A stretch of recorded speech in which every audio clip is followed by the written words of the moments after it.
Leningrad, Soviet Union, 1981. A 20-year-old man is escorted through a steel gate at a high-security penal colony. His name is Yevgeny Prigozhin. He has just been sentenced to 12 years for robbery, theft, and fraud. He will serve 9 of them. 42 years later, the same man will command a private army of 25,000 fighters, roll across the Russian border, and march on Moscow. How did that happen? This is the story of the most audacious challenge Vladimir Putin has ever faced from inside his own machine. It's the story of a convict who became a caterer who became a warlord, and a warlord who lasted exactly 60 hours as the most wanted man in Russia before vanishing into the sky over Tver Oblast. According to court documents cited in Russian and Western investigative reporting, Prigozhin's early life reads like a case file, not a biography. Born in Leningrad in 1961, raised by a single mother after his father died young, enrolled in a boarding school for cross-country skiing before the criminal charges landed. By the time the Soviet Union collapsed in 1991, he had spent almost the entirety of his 20s behind wire. What he learned there mattered. Soviet penal colonies of the late 1970s and early 1980s were not the gulag of Stalin's era, but they weren't reform schools either. They were closed economies. Prisoners traded, extorted, protected, enforced. Networks formed. Debts were remembered. And the men who survived without becoming victims did so by understanding one thing very clearly. The only currency inside was loyalty, and the only enforcement was violence. Prigozhin walked out of that world in 1990 and into another one that operated on almost identical rules. Because Russia in 1990 was already coming apart. Mikhail Gorbachev, the general secretary who had tried to save the Soviet Union with reform, was watching his empire dissolve in real time. His 2 signature policies, perestroika, the loosening of the command economy, and glasnost, the loosening of state secrecy, had cracked open a system built on total control. Once the cracks appeared, they widened faster than anyone inside the Politburo predicted. The Chernobyl disaster of 1986 had already shown the world what glasnost really meant. A reactor exploded in Ukraine. Moscow tried to hide it. The lie held for roughly 3 days. Then radiation clouds started reaching Sweden, and Soviet citizens learned about their own catastrophe from foreign radio broadcasts smuggled across the border. Around 350,000 people were eventually evacuated from the exclusion zone. Trust in the state, already thin, evaporated. By 1989, the anger had reached East Berlin. On November 9th, the wall came down. Not brick by brick, but chunk by chunk, torn apart by ordinary people with sledgehammers and climbing ropes while border guards stood at their posts and did nothing. 28 years of the most heavily militarized frontier in Europe was undone in a single night. For a young KGB officer stationed in Dresden that same year, watching the crowds through the window of his station, the collapse would become a founding trauma. His name was Vladimir Putin. He would spend the next 30 years trying to make sure it never happened again. But we are getting ahead of the story. Because before Putin becomes the man Prigozhin would eventually challenge, both of them have to survive the 1990s, the decade Russians would come to call the Wild East. A decade of overnight oligarchs, private security armies, contract killings in Moscow restaurants, and an economy so lawless that the difference between businessman and gangster was often a matter of tailoring. This is where the 2 men's paths first intersect. Not in the Kremlin, not on a battlefield, in a restaurant in St. Petersburg. And what happened at that dinner table would echo, 30 years later, across a runway in the Tver Oblast, where a business jet fell out of the sky at roughly 4,000 meters and killed everyone on board. 2 months to the day after Prigozhin's rebellion. St. Petersburg, 1990.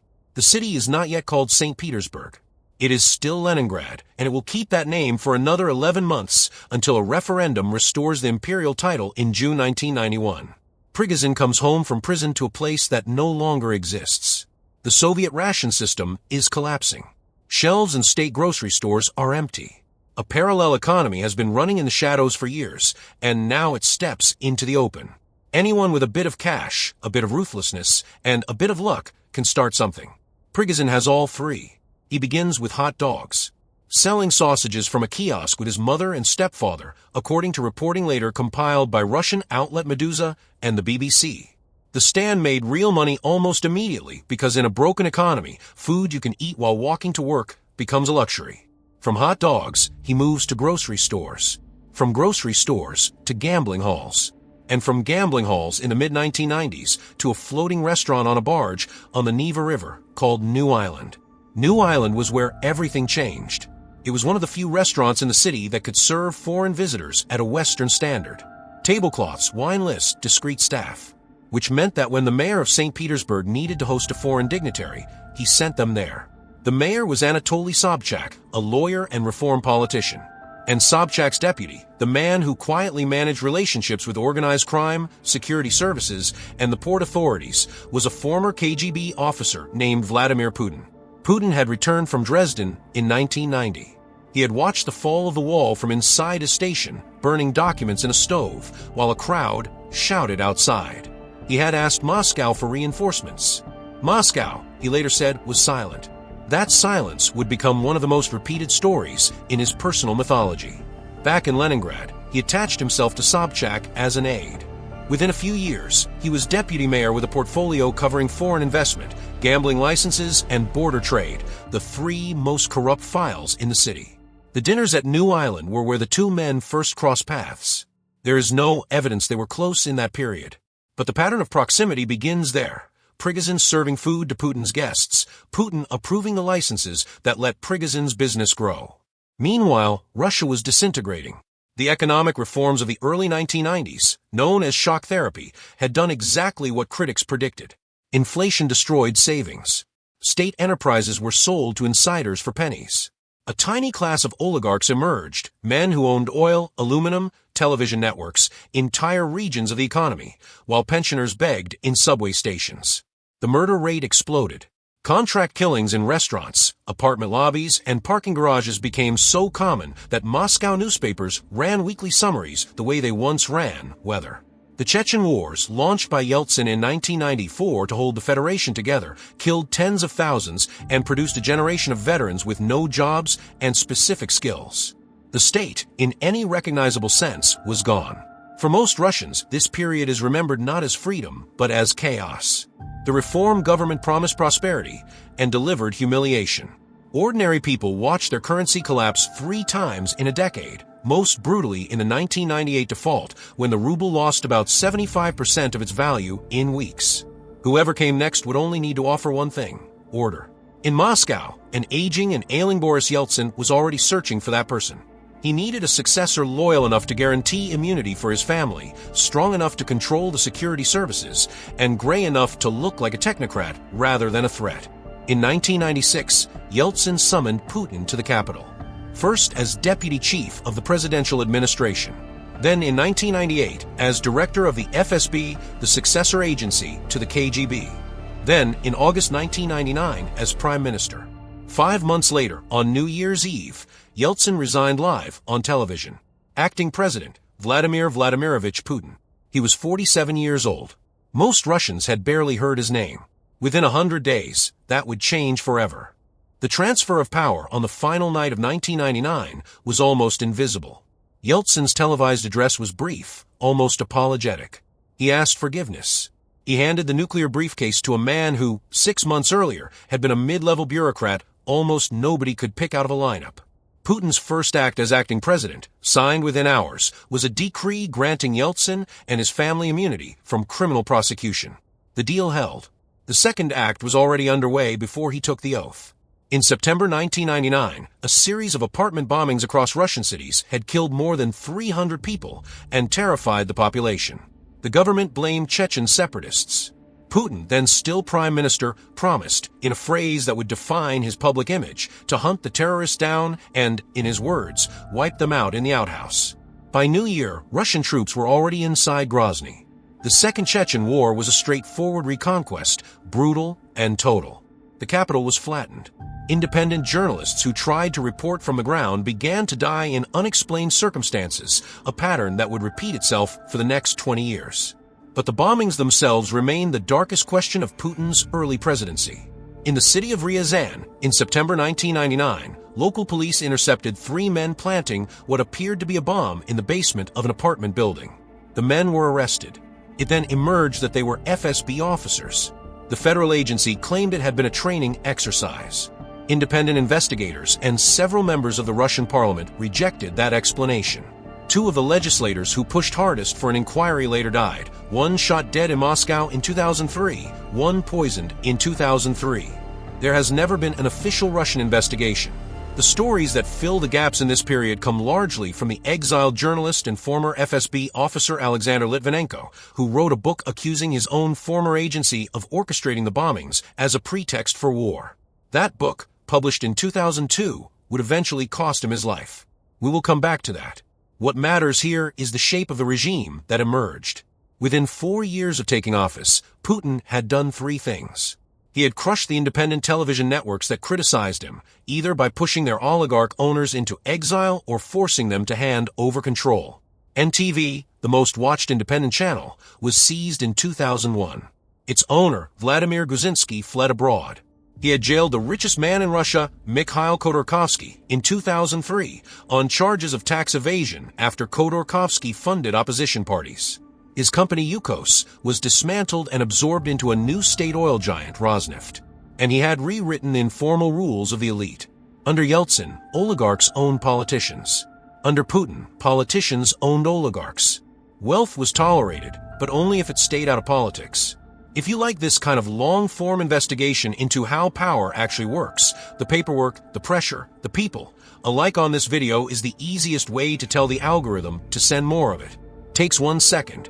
Then we go back to the story, because while Putin was consolidating the state, Prigozhin was consolidating something more personal.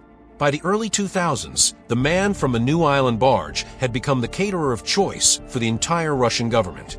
He served food at the birthday dinner President Putin hosted for himself in 2003. He served food at the meeting between Putin and President Jacques Chirac of France later that same year. And when George W. Bush visited St. Petersburg, Prigozhin's staff were in the kitchen. The Russian press eventually gave him a nickname that would stick, Putin's chef. It was not a compliment. It carried, deliberately, the flavor of a man whose real business was not food but access. In the Russian informal system, catering was a euphemism. The catering firm won billions of rubles in state contracts, the Ministry of Defense alone, according to procurement records surfaced by opposition activist Alexei Navalny's Anti-Corruption Foundation, awarded Prigozhin's company's contracts worth well over $1 billion over the following decade. Schools, barracks, hospitals, municipal cafeterias, all of them fed by the empire of a man who, 20 years earlier, had been serving 9 years for robbery. And this was still only the surface. Because somewhere in the mid-2000s, Prigozhin was already starting to understand that the most valuable service he could offer the Kremlin was not lunch. It was deniability. Deniability is the currency of every modern autocracy, is what allows a government to do the things it wants done without ever quite doing them. Prigozhin turned that into a business model. The first great project of that model was not a battalion of mercenaries. It was a building in St. Petersburg 4 stories high, painted a muted shade of green, on a quiet street called Savushkina 55. Inside, hundreds of young Russians sat at open-plan desks in 12-hour shifts, writing comments online. That was the Internet Research Agency. Founded around 2013, the agency was, on paper, a private communications firm. In practice, it was one of the largest state-linked disinformation operations ever built. Employees, working under quotas measured in posts per hour, ran fake accounts on Facebook, Twitter, VKontakte, Instagram, YouTube, and every other major platform. They pretended to be American voters. They pretended to be French farmers.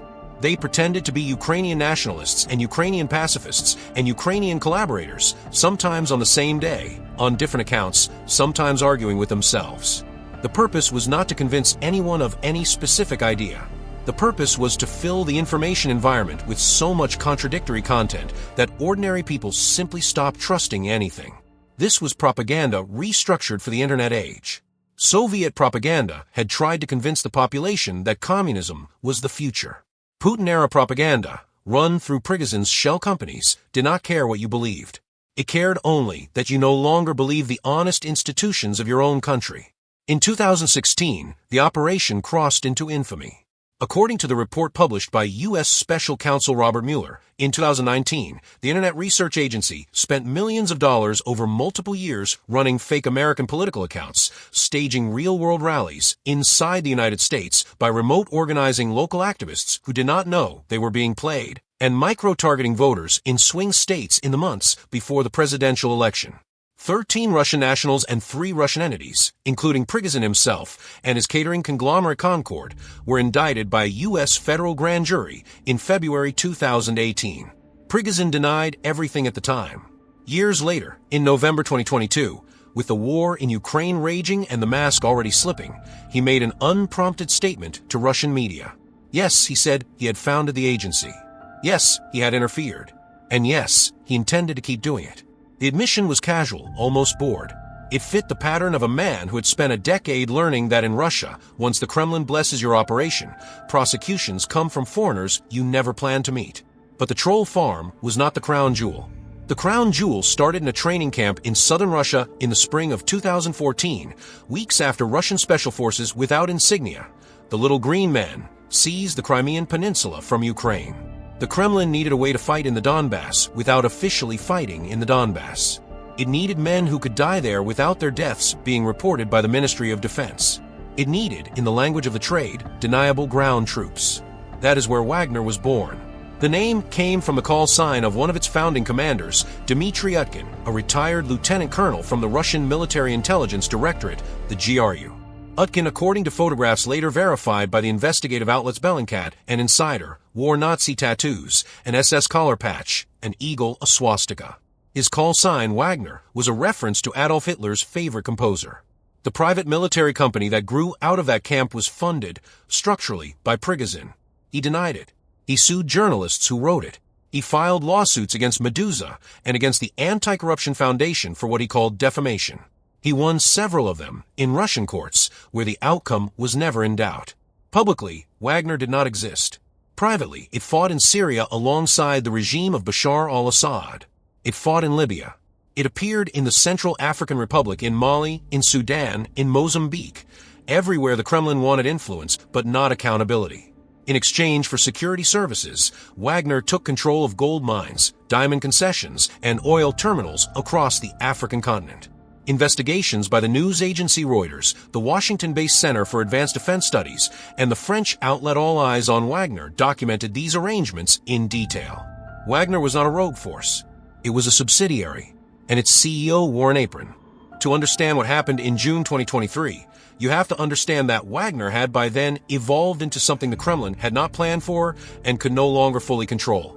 The turning point was February 24, 2022.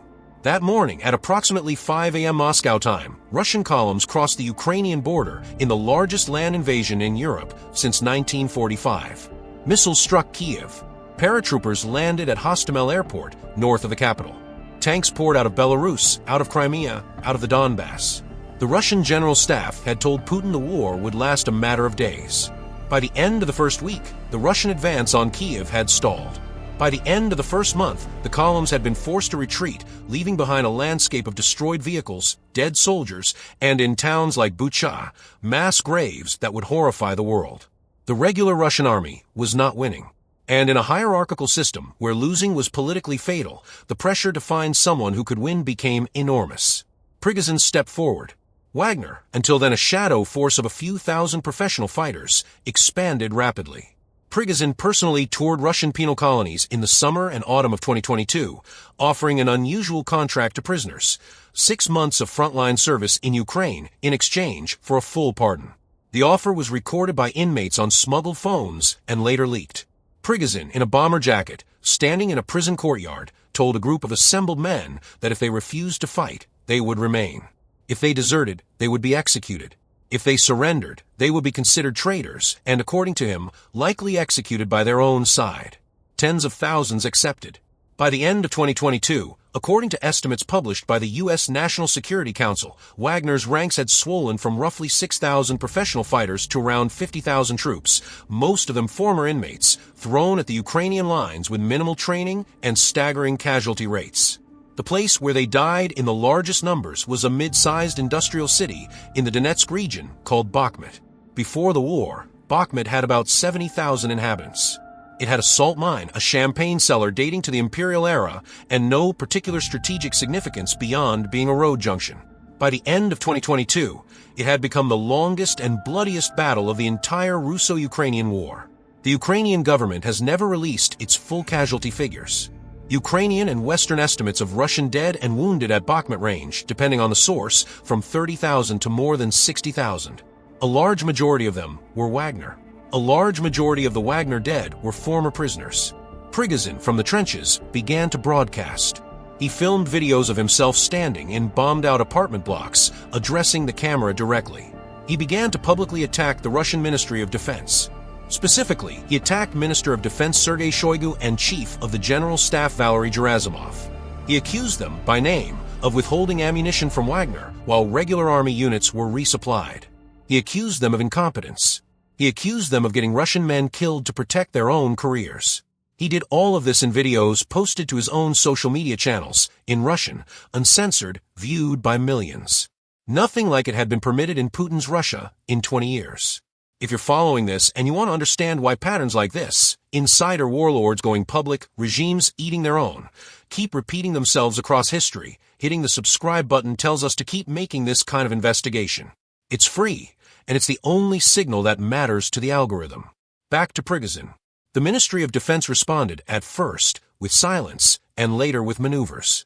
In the spring of 2023, the Kremlin quietly issued an order requiring all irregular fighters, mercenaries, volunteer battalions, Chechen units, to sign contracts binding them formally to the Ministry of Defense. The order was, in effect, an ultimatum to Prigozhin: dissolve into the state or be dissolved by it. He refused. On June 23, 2023, in a video posted around 9 p.m. Moscow time, he announced what he called a march for justice. By dawn the next morning, his columns had crossed the border into Russia. Rostov-on-Don, June 24, 2023, before 7 in the morning. A city of about 1 million people wakes up to find that its Central Military Command headquarters, the nerve center of the entire southern military district, has been quietly occupied overnight by armored vehicles flying no Russian flag. The vehicles are Wagner's. The men riding them are calm. They have taken the compound without firing a shot. The commander of the southern district, General Sergei Surovikin, is not there. The building is defended, on that morning, essentially by clerks and cooks. They surrender. Prigozhin arrives shortly after. He walks into the officers' club. He sits down across a table from the Deputy Defense Minister, General Yevgeny, who has flown in overnight to negotiate. A Russian civilian, hearing a rumor, films the encounter through a doorway. The video is on the internet within hours. In it, Prigozhin looks calm. He looks slightly amused. He is scolding a deputy minister of the Russian Federation on camera at his own headquarters while wearing body armor. Nothing about the scene has any precedent. Meanwhile, another Wagner column is already moving north. It is heading toward Voronezh, and behind Voronezh, toward Moscow itself. The column is estimated at somewhere between 5,000 and 8,000 men with tanks and air defense systems. It is moving up the M4 highway, one of the main arteries of European Russia, at roughly the pace of a motorized advance in wartime. There's no significant Russian force between the column and the capital. Around midday, Vladimir Putin appears on television. His face is drawn. His voice is tight. In a 5-minute address, he calls what is happening a stab in the back and an act of treason. He compares the moment to 1917, the year the Russian Empire collapsed into revolution. He does not, notably, name Prigozhin. Naming him would elevate him. Ignoring him is safer. But the fact that Putin has to give the speech at all is by itself a defeat. For 20 years, he has cultivated the aura of a man who does not react. On this day, he reacts. Russian military helicopters begin to engage the Wagner column from the air. Wagner fighters shoot several down. There are casualties on the government side, later estimated by Western defense analysts at more than a dozen Russian pilots killed, the largest loss of Russian aircrew in a single incident since the war began. The column keeps moving.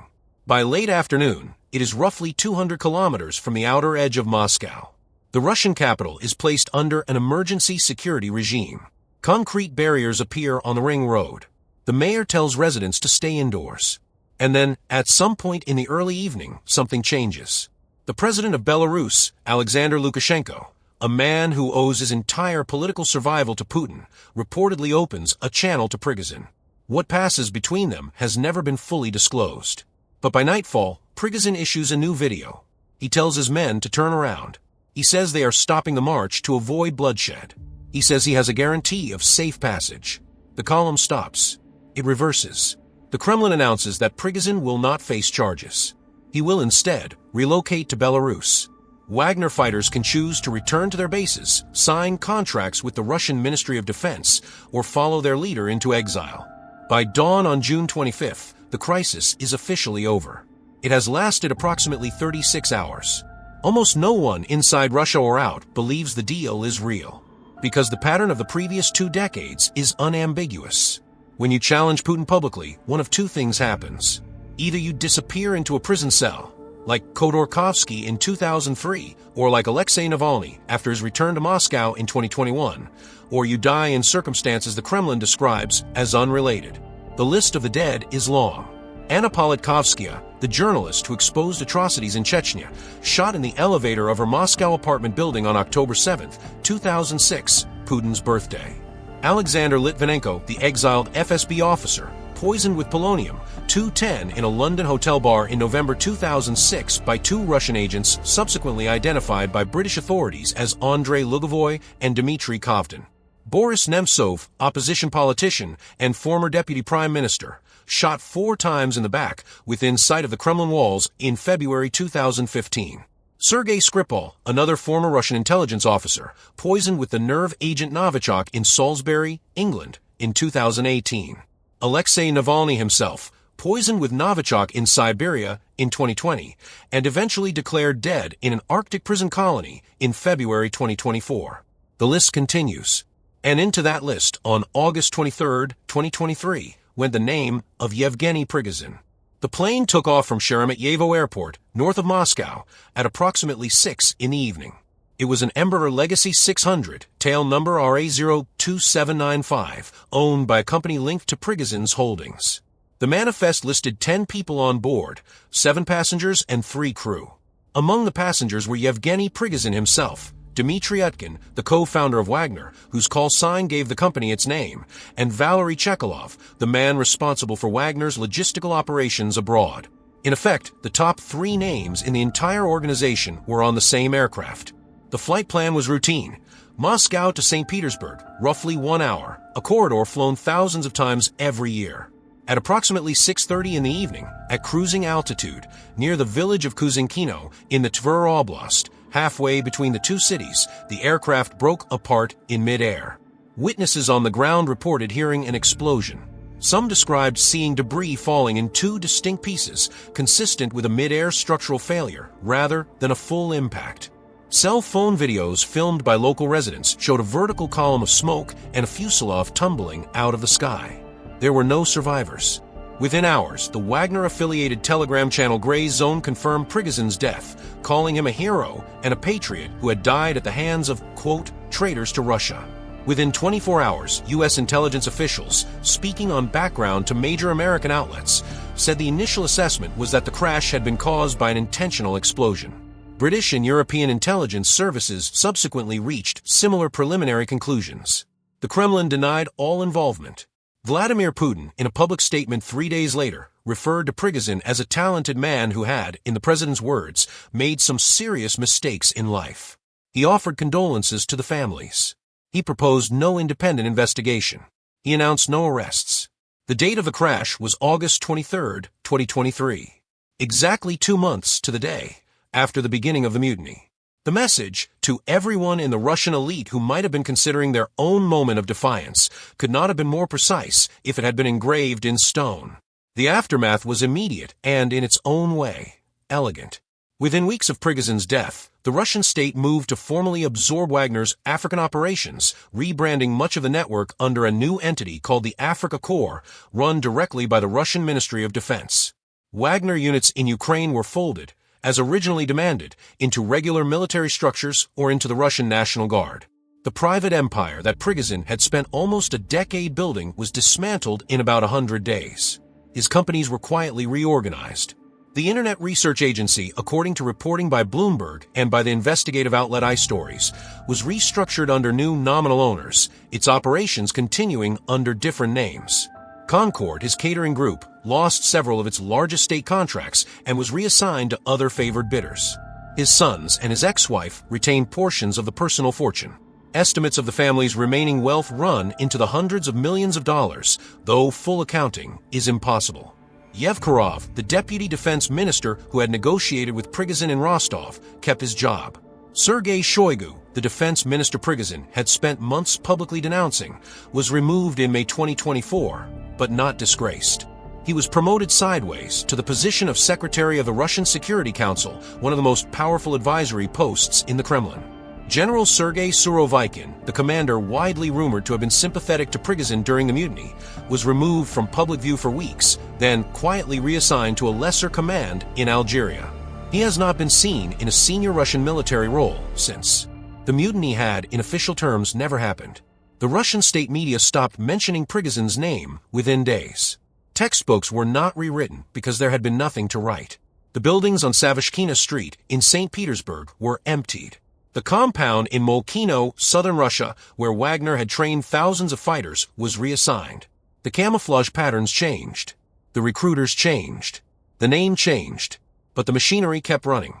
Here is what the story of Yevgeny Prigozhin actually tells us, beyond the obvious moral about the risks of crossing a Russian president. It tells us that modern autocracies have learned how to outsource everything that used to require a state. Wars, elections, disinformation, extraction, diplomacy. The old model of the 20th century, where a national army did the fighting and national ministry did the propaganda, has been replaced by a franchise model. Private contractors carry the losses. The state carries the credit. Prigozhin was not an anomaly. He was a prototype. Similar patterns are visible now in every major authoritarian government on the planet. In the Chinese use of private militia companies in strategic ports across the Indian Ocean. In the Iranian use of proxy forces from Lebanon to Yemen. In the Venezuelan use of unofficial armed groups called colectivos to control neighborhoods that the police no longer enter. Each of these arrangements works on the same principle Prigozhin perfected. Separate the deed from the deeder. Make the fingerprints difficult to lift. It tells us something about Putin, too. For all the mythology of the strongman, the shirtless horseback photographs, the judo demonstrations, the long tables at which visiting dignitaries are made to wait, the Russian president's actual defining trait has always been paranoia. Not confidence, not strategy. A watchful, patient, career-long fear of the people closest to him. He learned it in Dresden, watching the crowds tear down the wall. He learned it in St. Petersburg, watching Sobchak lose an election and then die suddenly of a heart attack in the year 2000 at the age of 62. He learned it in Moscow, watching Yeltsin's family scramble for immunity. And he refined it year after year by making sure that no one around him ever became too powerful, too popular, or too independent. Prigozhin's real mistake was not the mutiny. His real mistake was becoming visible.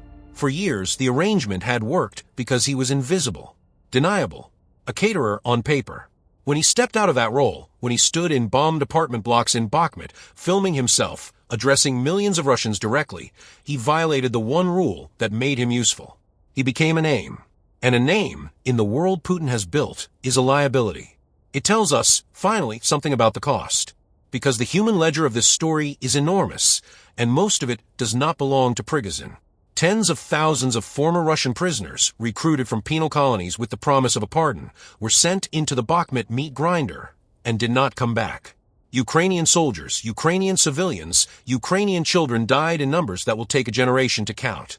Syrians, Libyans, Malians, Central Africans, populations across 3 continents, lived through Wagner's presence and paid its price in villages burned, in mines seized, in journalists who disappeared trying to document what was happening.